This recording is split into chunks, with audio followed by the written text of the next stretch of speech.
कोथिंबीर वडी बनवण्यासाठी सर्वात आधी छान बारीक चिरलेला कोथिंबीर घ्यायचा, त्यामध्ये हिरव्या मिरचीचा ठेचा घालायचा, अद्रक लसूणचा पेस्ट घालायचा, बेसन घालायचं आणि तांदळाचं पीठ सुद्धा घालायचं. थोडंसं चिमटभर त्यात हळद घालायची, चवीपुरतं मीठ घालायचं, धनिया पावडर घालायचं, गरम मसाला घालायचा आणि तीळ टाकून अजवाईन सुद्धा घालायचं. छान त्याला मिक्स करायचं. थोडं थोडं पाणी टाकून त्याला घट्टसर मळून घ्यायचं. असं छान घट्टसर मळल्यानंतर त्याचे छान गोळे बनवायचे.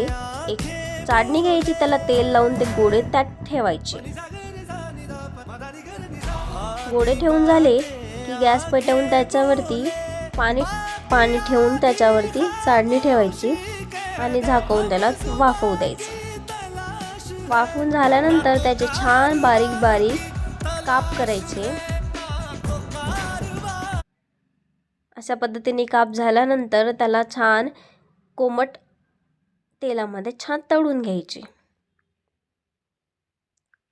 छान वरून क्रिस्पी होईपर्यंत त्याला तळत राहायचे.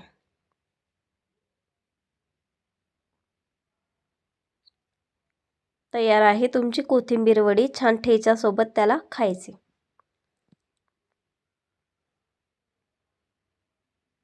कशी भारी लागते ना.